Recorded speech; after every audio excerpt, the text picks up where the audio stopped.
City of Elkhorn. I'd like to call the City of Elkhorn Common Council, January 23rd, 5:30 meeting to order. If we could please stand for the Pledge of Allegiance. Pledge of Allegiance to the flag.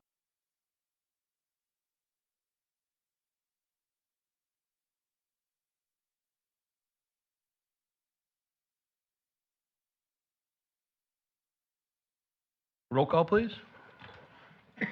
Bruce Lechner, Here. Tim Sharota, Here. Gary Payson Jr., Here. Ron Dunwitty, Here. Scott McClory, Here.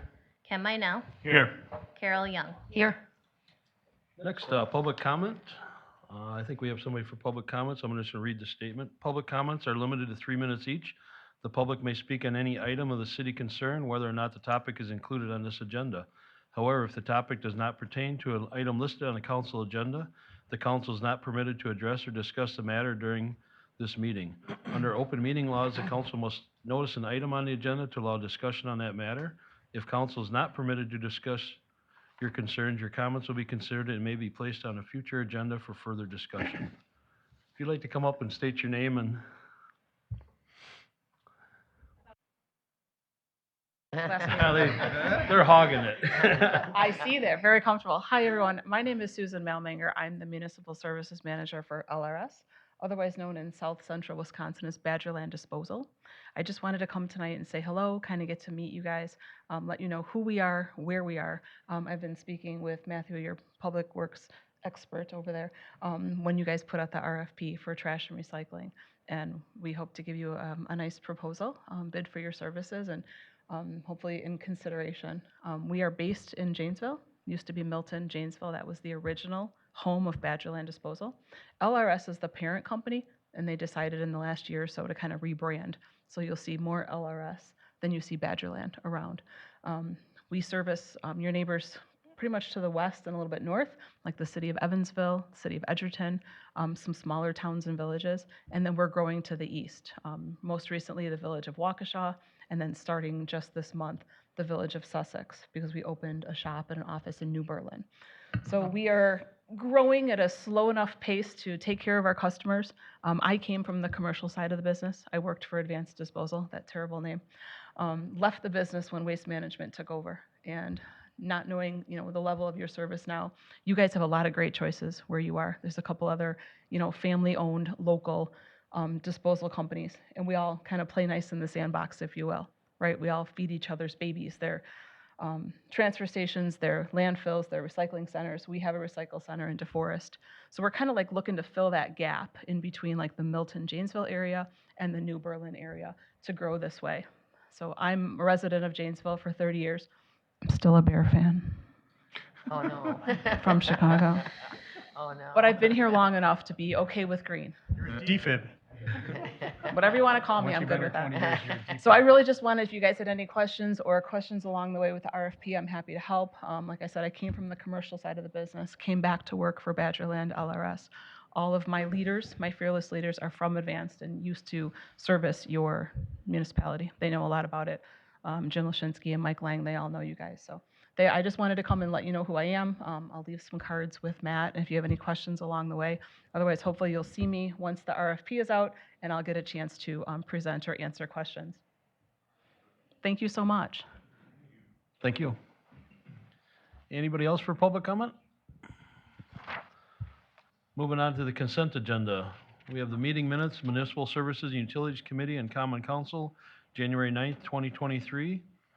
We have the accepted resignation of Rachel Person as a member of the Recreation Advisory Board effective December 26, 2022, and also accept resignation of Michael Roberts as a public member of the Joint Review Board effective January 9th, 2023. Do I have a motion? I'll make the motion.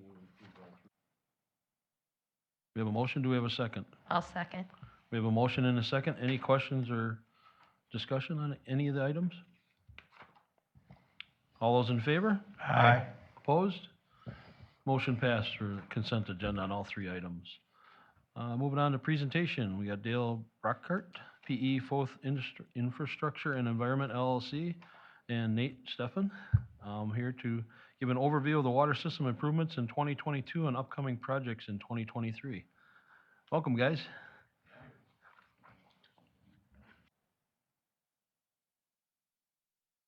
Can you hear me? Yep. Oh, yeah, okay. Well, thanks for having us back. It's been a while. We looked back, it was February, I think, last time we were here presenting. So about a year later, and we've got a lot to talk about. And pardon the pun, but it's going to be like drinking from a fire hose for the next 18 minutes. I timed it, Adam. Adam asked me to keep it to 15. I don't think it's possible. So I'm going to talk as fast as I can. This presentation is meant to just share with you all the things that we've been doing with the utility here, the water utility, and also give you a snapshot of what we're doing right now, what we're going to be doing in 2023, and then also check on the CIMP, or Capital Improvement and Maintenance Plan, and provide some updates on that. So go ahead, Nate. So just a reminder, your water system is probably the most complex, well, not the most complex, probably top 5 in the state of Wisconsin. So this is not an easy system. It's very complex. I've put some photos in here of the typical water treatment plants, process piping valves, SCADA systems, all kinds of pumps, controls, you name it, you have it. You're treating for arsenic, radium, high levels of ammonia, extremely high levels of ammonia, iron, manganese. You're softening for your customers. Pretty much everything you can dream up, you're doing here. And it takes a lot to operate these systems and maintain them. So we're happy to be part of it. Thanks for letting us partner with the city on all this. So I mentioned the agenda. We're going to go through major accomplishments over the past year. We're going to talk about major activities and projects that are going on right now and into the future, and then the CIMP updates. So we laid out a timeline roughly about the past year. You'll see across the top, the graphics are going to start filling in, show you what we've been up to and how long things have taken. But I want to make it very clear that this is not just Folth's effort by any means. The water utility group, Tim, Chris, Shane, and everybody, they've been doing a lot of this, taking a lot on. So it's a teamwork. Adam's been a big part of a lot of discussions. We do weekly meetings. So just saying, this is a team effort, and it took a lot to get this done. So go ahead.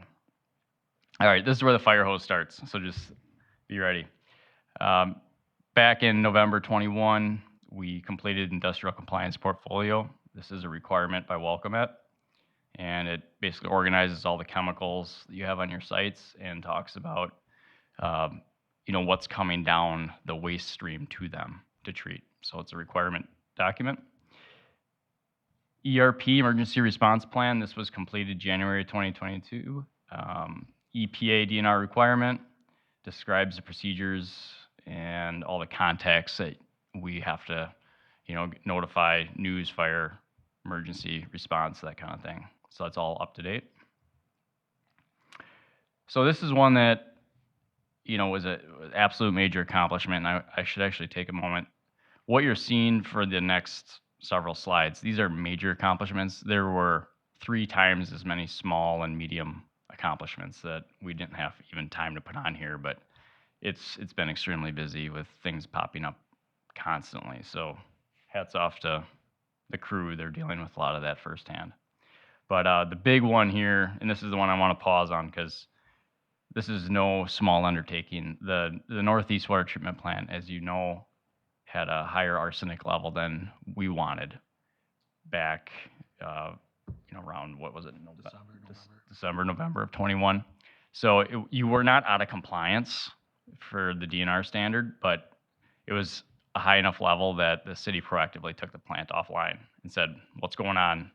Let's figure this out before we put water back in the system. So we got involved and we did all kinds of testing, 3 rounds of live testing that we were pumping to waste, that we had moving chemical feed lines around. We were, oh my gosh, you could go on and on with all the little things adjustments we made. We dug up a lot of issues that were resolved, and we couldn't be happier with the results. Right now, we're achieving the lowest arsenic levels that plant has ever put out the door, and that's a major accomplishment. It's under half the allowable limit for the DNR. So we are optimizing this plant as we said we would. It's been several months in the works, but it's back online and it's working awesome right now. So that's a big one. Another big one, CIMP, Capital Improvement Maintenance Plan. We projected annual costs for the next 20 years, and that just helps us, have the dollars we need to keep this complex system running. Code compliance, we did a review back in August of 2 of the water treatment plants and what needs they had for maintaining compliance and staying reliable. So that was a nice project. There's some improvements being made right now to address those.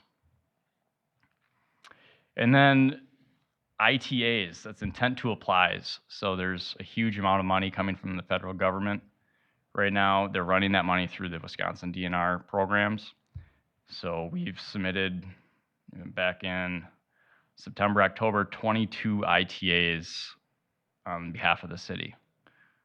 It allows you access to very low interest rates and potentially principal forgiveness, which is free money. So we'll keep our fingers crossed on that.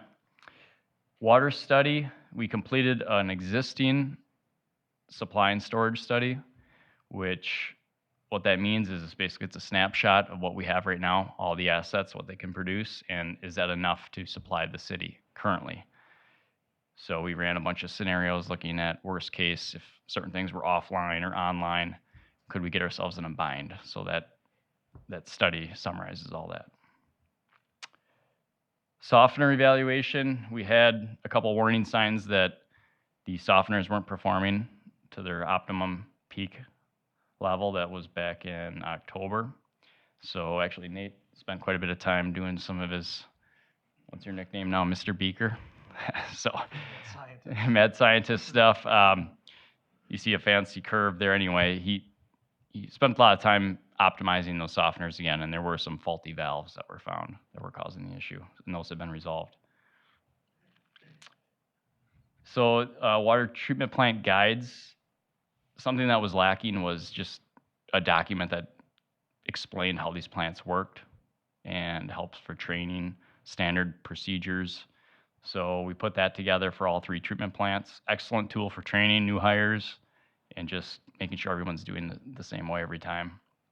We also created pretty cool spreadsheets that allow data entry every day when they take samples. They can put the numbers in, and the spreadsheet will give them green, yellow, or red if that number is a indicator that things are operating well. So it's just kind of belt and suspenders for these plants to operate well. It's been working really well. So big project to remove lead on the utility side occurred in 2022. So the contract involved 19 utility side lead services, and the city actually did 5 more coordinated by themselves. So we think there's about 190 remaining on the utility side. That's a guesstimate, but we've got some pretty good data to back that up. Corrosion control and treatment desktop study. So because of your 2020 lead exceedance from your lead sampling, this was required. Basically, the DNR said, hey, put this study together summarizing the history of lead in Elkhorn, the probability of where it is, give us a lot of data on historical chemical levels, sequential sampling. So this actually just got delivered quite recently here in January, and we're right on schedule for all the requirements that the DNR has on that. Last but not least, Well 7 has been a long haul project, rehab and pump replacement. There's been a lot of issues with the contractor struggling to get this project done, but we think we're within about 2 weeks of that coming back online. So I included that here. So anyway, those are the major accomplishments. As I mentioned, there's a lot more small ones, but I just want to take a moment to pat this group on the back, Tim's crew. This was a big investment, and I think we got a lot for the money. We had a very, very good year in 2022. So we're on the right track. We're going to keep doing it, which leads us into the next category, what's to come. So I'm going to speed up a little bit because I feel like I'm behind. Every week we meet on Tuesdays to go over a 14-page agenda of where things are at, identifying weekly priorities between us and the city. So that's going to continue to go on. Private-led program. Dawn, I think you're in the room. Dawn took ownership of the $560,000 grant we helped get for the city back in 2022. That's finishing up. 85 private side lead services will be replaced by April of 23. Water tower mixers, that's in the works right now. Also, all 3 your elevated storage tanks, water towers, are getting mixers that greatly improves water quality in the tank and reduces the chlorine use to save money. So it's a good return on investment. We're going to do that this year. Wright Street improvements, that's a road project that involves replacing 4-inch water main, lead services, sanitary laterals, and part of the roadway. It's going to be a 30% design review meeting this Thursday, so that's moving along nicely. Blue on the tracker there on the left indicates that that project was put in for the funding. The 22 ITAs, Wright Street was included in that. Well 6, this one was a bit of a surprise that came up recently. We're going to do an eval on that and likely rehabbing that well here in the near future. Its flow has been dropping off to about 30% of what it should be producing as of recent, so it's a classic mechanical failure, we think. With the water study, we want to take the water study that we did for the existing system and enhance it to include future projections. You've had some recent activity of a large development in town, which required some zoning changes. So there's some good information we can bring in and then project water demands into the future now. The Northeast Water Treatment Plant Utility Extension, you've heard rumblings about easements that will be talked about at some point here, but big extension for both sanitary and water main through this project coming up. The Lakeland building addition, in the graphic you can see the colored portion, that's the concept building bump out, and that allows for new chemicals to be housed in that building, which will ultimately double the flow out the door at the Lakeland plant. That's in the works, about 30% design right now. And then funding assistance has been an effort we've been doing. It's kind of a project in itself. All the blue ones are the ones that are active. We're also assisting with the Centralia Street project too. But we're really trying to capture every dollar we can for the city. There's billions of dollars coming out to the states over the next 5 years. This is year 1 of 5. So we're hitting it with everything we can with these ITAs, trying not to miss a dollar if we can. So we have a meeting on February 15th. We're going to strategize the application process, which is the next step for those. Any questions on the past and present major projects? Okay. All right. I think I've maxed out my words per minute here, so thanks for bearing with me. Capital improvement maintenance plan updates. All right, let's talk dollars. So the image is obviously not legible, but the highlighted year is 2023, and there's some updates we're going to provide here. So what's changed since we planned this? The Northeast Reservoir roof membrane, we had $150,000 planned for this year. Great news, we don't need it. We have determined, talking to the tank manufacturer, that their roof design meets the membrane standards, so we just don't need it. And that was the reason why that was on the docket here was because the DNR code had changed the wording with the membranes, which at first glance seemed like you needed it, but we got lucky on that one, so good deal there. Cathodic protection on water towers, $75K planned. That's going to come in about $60,000 under plan, thanks to the fact that we could rehab the existing units, and Tim and his crew led that charge, so hats off to them. $75,000 in the mixer project we mentioned. We think that's going to come in around $55,000. The water and electric utility here are going to work together to install that themselves to a certain degree, and that's where the savings are being captured. So it's not all roses here. There were some surprises that came up already. $30,000 in new SCADA computers. There's 2 of these. They're very expensive, high-end computers with a lot of programming and updates required when you change them out. So we happen to have a failure. The computers are changed out already, so negative $30,000 unforeseen. Chemical feed updates. This was something came up in the compliance memo we put together. That came in around $30,000, but it's needed due to failures and just compliance issues. So that's also one thing that will be tackled this year. Asphalt driveway for the northeast plant.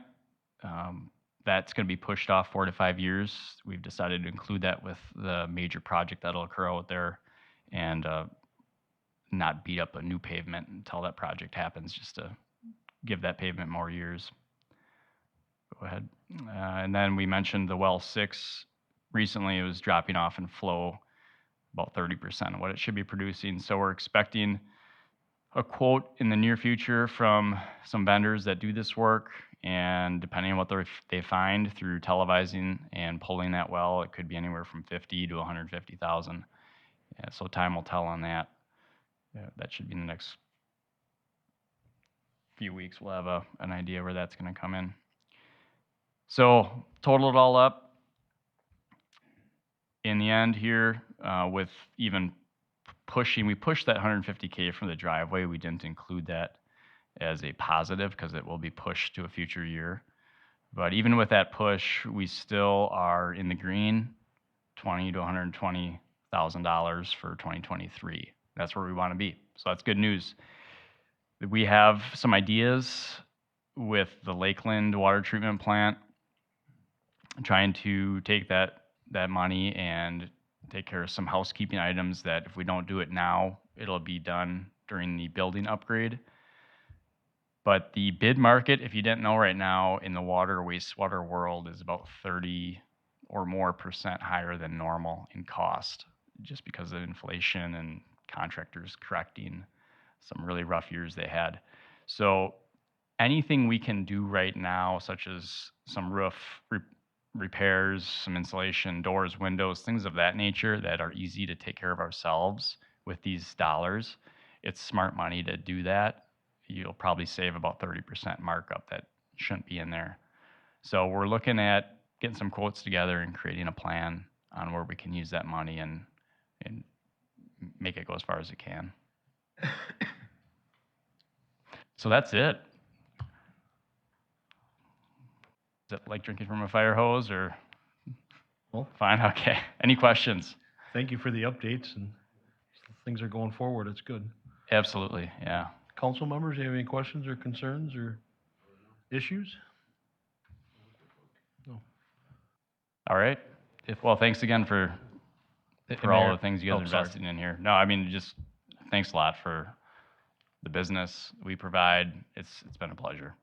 So, Just to add one, I know there's one accomplishment that they didn't talk about that I think also should be highlighted, and that's been, as you know, we've had to submit quarterly reports to the DNR as part of the stipulated order from earlier this year, and FOTH has taken the lead on drafting those. I mean, they were ultimately submitted by the city, but those reports have all been put together by FOTH, and they've done a really great job. The amount of information they've had to compile and give to the DNR, and we haven't gotten any sort of negative response to that. So that's something else too that I think probably could have been included on the list if they wanted to. And I think one of the things too, I think you kind of see from tonight, I mean, they've definitely been proactive in reaching out to see, does the membrane need to be replaced, and trying to be, what possibly can be funded through the DNR. So some of that other proactive work has been really helpful for the past year and going forward. thank you. Thank you. Thanks, Adam. All right. Okay, moving on. We have bills payable, consideration recommendation to pay $6,984,328.85. Everybody got the bills in their packet? Do we have a motion? Make a motion to pay the bills. We have a motion. Do we have a second? Second. We have a motion and a second. Was there any questions or discussion on any of the bills in your packet? Roll call, please. Scott McClory, Yes. Ron Dunwoody, Yes. Gary Payson Jr., Yes. Tim Sharota, Yes. Ken Minell, Yes. Carol Young. Yes. Motion passed to pay the bills. Next, report of city officers. Mayor, Adam came to me just before the meeting. I would like to ask somebody to make a motion to remove 12A from the agenda tonight because it did come back and there's some things that need to go back and forth between the sides. So we could discuss it, but there's really no decision to be made, so we just thought it'd be better if we could remove that from the agenda and we'll put it on future. Whole thing or just A? 12A, A, okay. correct, Adam? Yes, Yeah. 12A, which includes, there's the three The three tax keys under that, yeah. Okay. So if I could have a motion to remove the, Make a motion to remove 12A from tonight's agenda. Second. we have a motion and a second. Any question or discussion? All those in favor? Aye. Opposed? Motion passed to remove 12A. And that's all I had. Adam? Just real couple quick items. One, there is going to be a referendum in this April from the school district, so there's 2 ballot questions.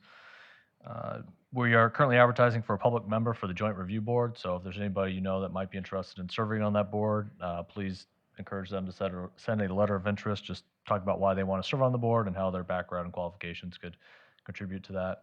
And then lastly, I just wanted to mention, we had a meeting last Friday at the Chamber with the Wisconsin Economic Development Corporation.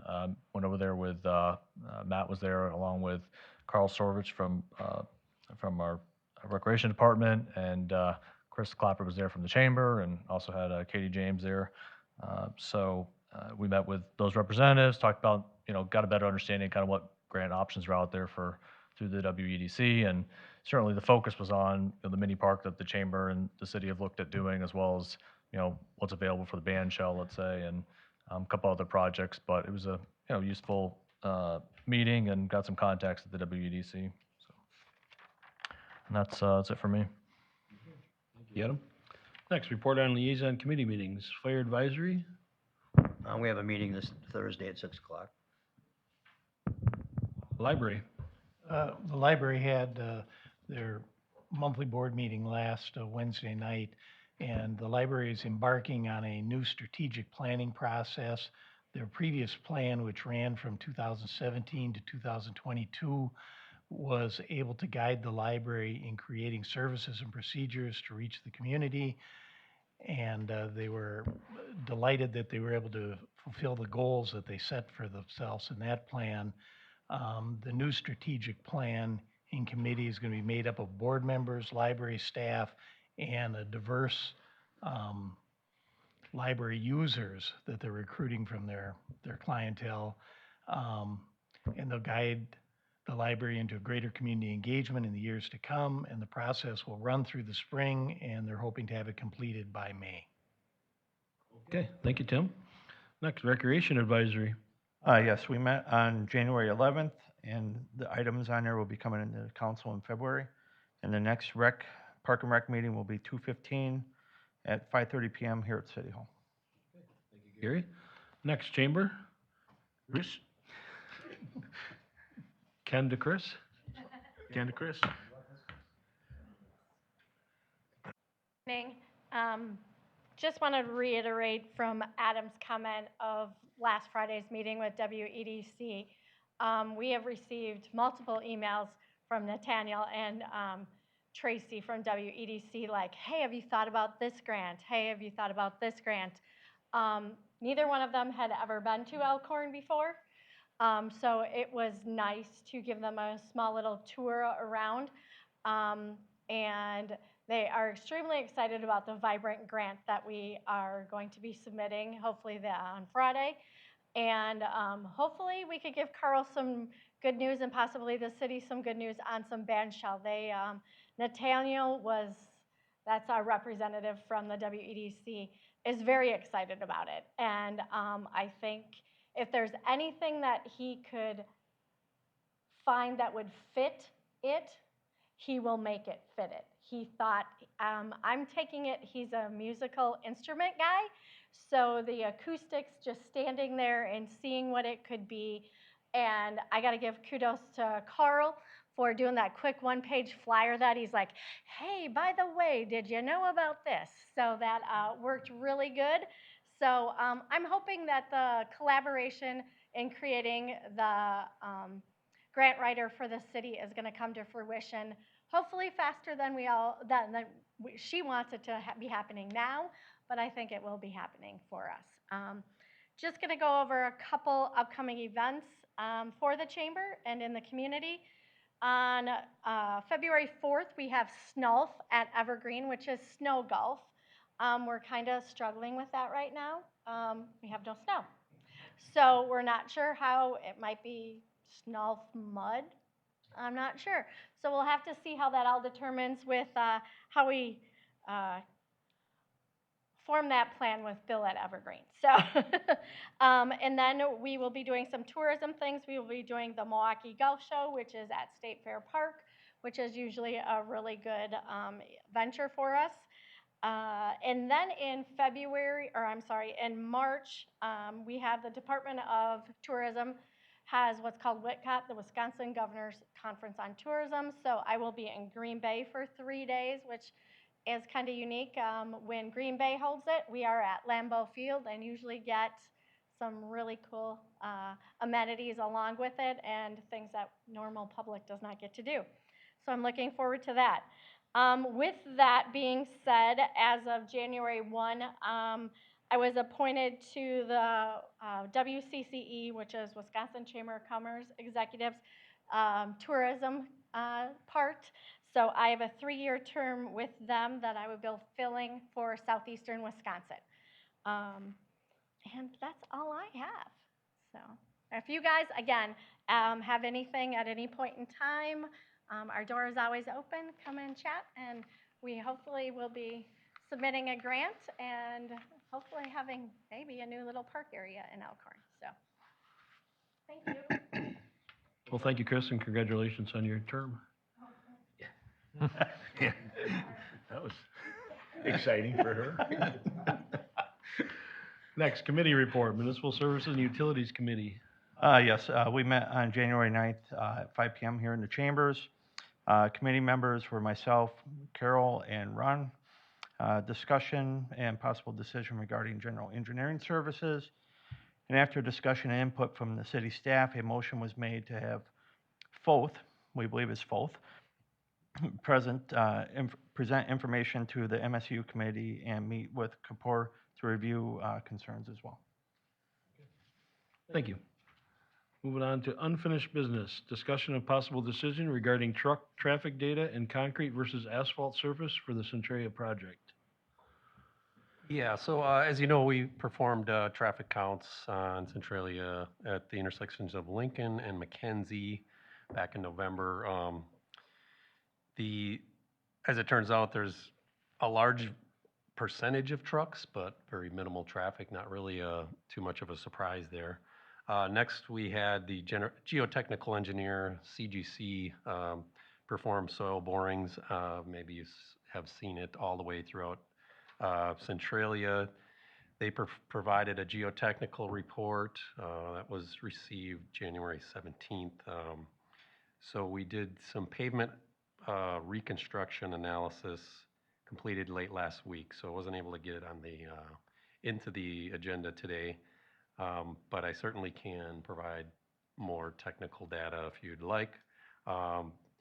Basically, what we do is use a program called WizPave. It's a DOT pavement design program. It takes into some assumptions along with the traffic data that we provided.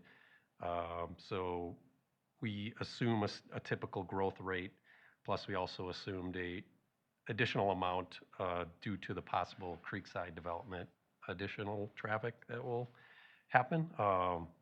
And that came based off of the TIA or the traffic impact analysis that was performed for that project. So with those combined data entries and the assumed 50-year life cycle, so that's pretty typical. So we rate or compare different scenarios for a 50-year life cycle. So asphalt's not going to last 50 years. There's maintenance, there's rehab, whatnot. So in 50 years, what's going to be best for the city? So we used past and current average bid prices. So from January 1st to present, DOT prices on unit prices that we would be doing for asphalt or concrete and everything related to that. Analyze the different options, and basically it's a program that you enter all this data in, and it spits out, information essentially. I mean, there's a lot more to it, but essentially that's what the idea is. So the different options that we looked at were asphalt and concrete. As you know, there was 3 different options, or I should say 3 different thicknesses of asphalt. So you have to determine how much asphalt, how much granular, crushed aggregate beneath the asphalt, and then concrete thicknesses. There's different thicknesses, which obviously thicker may last longer and whatnot. So putting all that together, we also analyzed different maintenance and rehab options. So for instance, asphalt, if we placed, say, 5-6 inches of asphalt, in that first 20 years, 18 years, the DOT uses 18 years as kind of a typical, you can't change it. They tell you in 18 years you have to maintain it or rehab, and then another 12 years and to get you to 50 years. So long story short, and you do similar thing with concrete, although that first lifespan lasts a little longer with concrete. So that's kind of why we wanted to check it, because asphalt does last longer, but it is more expensive. So we took, again, for the asphalt rehab options, one was a 2-inch mill and overlay after 18 years. Mill 2 inches, pave 2 inches, you got a nice clean road again. And then an additional 12 years after that would be like a typical 2-inch mill and a 4-inch overlay, which would be overlaying the curb, which I won't get into. So we played around with different scenarios. The other, I should say, and for concrete, same thing. We have, after 25 years instead of 18 for asphalt, after 25 years, they consider it time to start patching your concrete. So we did an option of patching concrete and diamond grinding, so just kind of smoothing out the surface after you patch so that it has still a nice ride. And then some options of doing the base patching and a 2-inch overlay of asphalt, which has its pluses and minuses.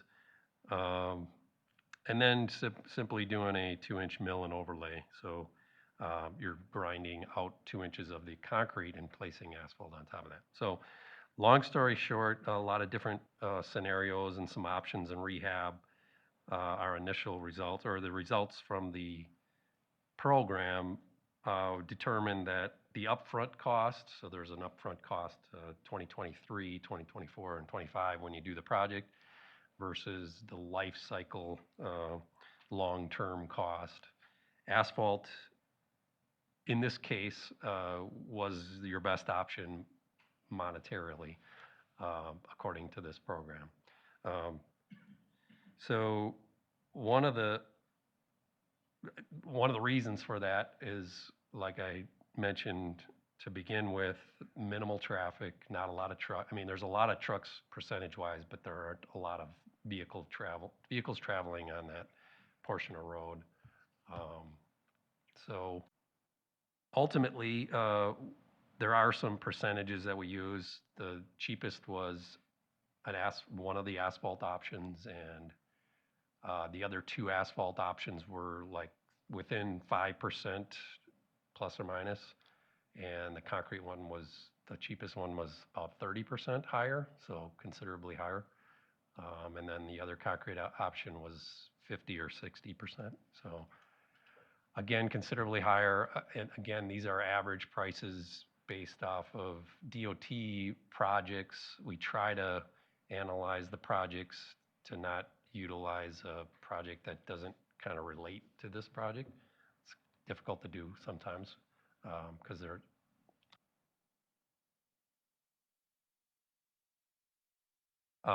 so Matt and I discussed previously to still provide a concrete option with the bids. So if we still want to do that, maybe we can continue to discuss that too. But it's really all I had, I guess. And our recommendation at this point would be to place asphalt for a few reasons, and one of them being cost, obviously, is a big one. But also, excuse me, it's a little easier to maintain it over the years. Takes a little bit more effort and cost to patch a concrete roadway versus an asphalt roadway. Ultimately, expense, it comes down to expense and the necessary or design standard that you should utilize under the traffic load that you're handling. So. Council members, questions? Thank you for the study. I kind of figured it was going to come out that way. So, and going with the quotes for both options, or all the options, makes the most sense. And then at that time, we can reaffirm which way we're going to go, in my opinion. I agree.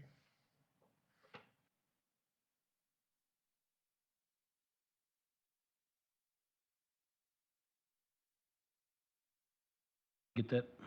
We'll go to the options? Yep, okay. Thank you. Next, discussion and possible decision regarding pay for plan commission members. This came back and Adam did a little research and sent that in your packet. Council members want to discuss anything or make a decision one way or another? There's only one other place that pays their plan commission. Was think it there's- Hartford or something? Heartland. Heartland? Right.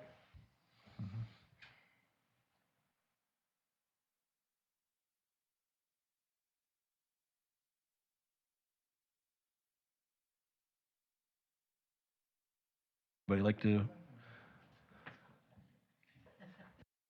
You're a pin drop. Well, like I said earlier, the only real decision, I guess, for me is we've already been paying them.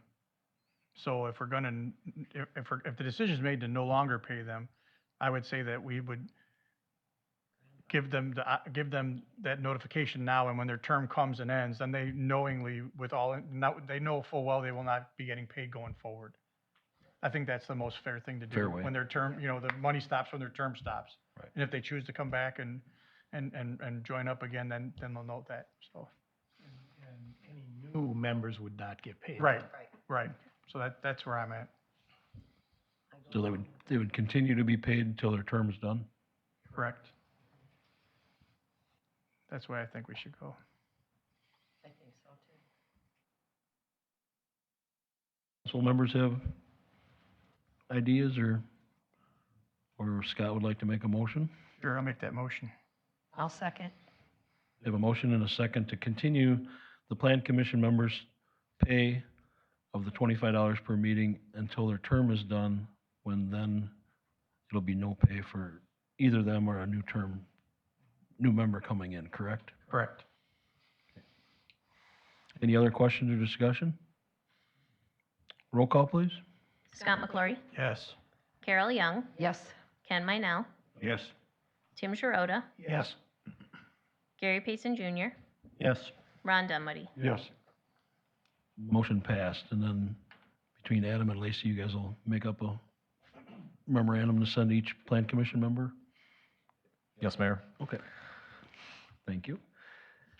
Next, discussion and possible decision regarding pay for common council members. Adam did the research on that with the different cities too. Adam provided us with some good information there. I guess we're on the high side right now. I guess I'd be in favor of just leaving it the way it is, no increase for the foreseeable future. Second. That's my motion.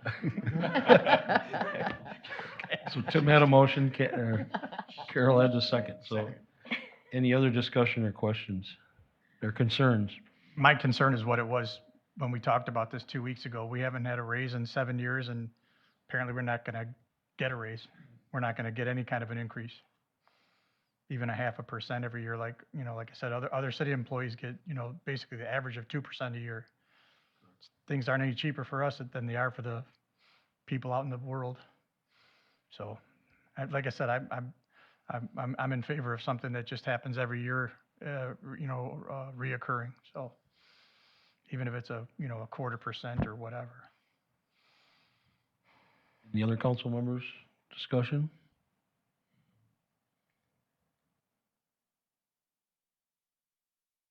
Do I have a roll call vote then? Tim Sharota, Yes. Carol Young, Yes. Gary Payson Jr., Yes. Ken Minell, Yes. Ron Dunwoody, Yes. Scott McClory. No. Motion passed to just keep it the way it is right now. Next, moving on to new business. Discussion and possible decision regarding proposal from Ehlers and Associates to assist city with amending project plan and boundary for tax incremental District 4. Those in your packet. Anybody have any questions for Adam on? Yeah, I guess I do. Because originally we thought everything was all set.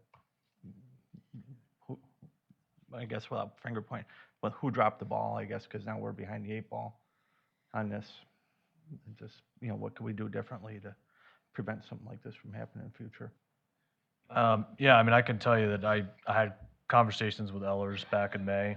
I had conversations with them back in September. I've got copies of emails, I've got meeting notes, and we were told the entire time, you're not gonna have to change the project plan.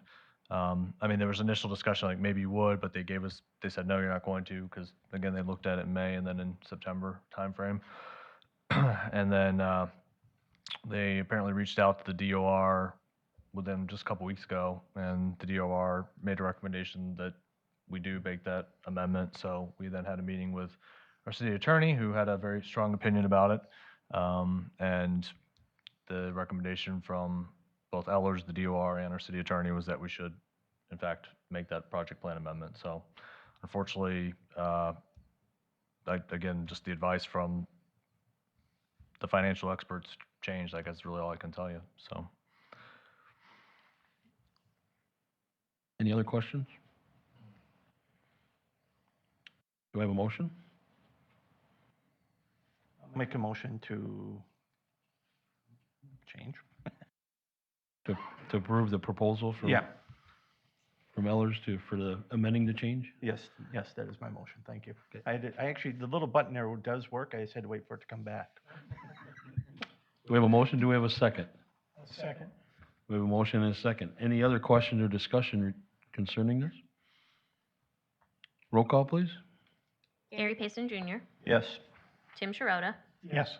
Carol Young, Yes. Scott McClory, Yes. Ron Dunwoody, Yes. Ken Minell. Yes. Motion passed to move forward with the proposal from Ehlers. Next, discussion and possible decision regarding council meeting schedule in February and April. We do have the elections coming up, and Lacey's asked if maybe we could change these to, I think, the Wednesdays instead of Monday. Yes, please. What was the date, Lacey? February 22nd and April 5th. Why can't we just do them? It's up to you. That works best for me. Whatever council would like to do, she was just asking if we could switch those. I don't care either way, but I mean, we switched these to the other Monday, so why would we want to do Wednesday? It's what we did last year, right? We did last year in November. We switched it to Wednesday for the election. This month was because January 1st fell on Monday. I think that's why we switched January.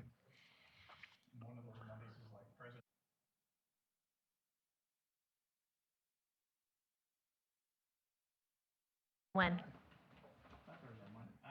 Like I said, I don't care. I was just curious why we were going to Wednesdays versus the other Mondays. Just, I know the last election, that's what we had done, so Okay. she was asking if we So could do what the days same. what days you want to move? It'd be February 22nd, I think, right? Which is a Wednesday, yes, and then April 5th. Okay, so Meeting would have been the 20th, So you February. can vote on Tuesday and come back on Wednesday for a meeting. So the 20th is actually President's Day, see, I knew there was one of those. so. So that would have been our normal meeting, but she's asking to move it to Wednesday. The first Monday in February, we're supposed to meet? Yeah. At normal time? Normal, yeah. Okay, so the 22nd at 5:30, hang on.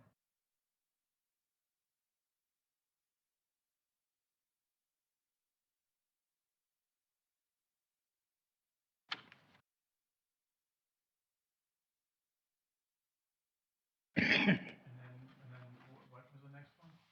April 5th, I think. Yes. April 5th, Wednesday, April 5th at 5:30, because the election's April 4th.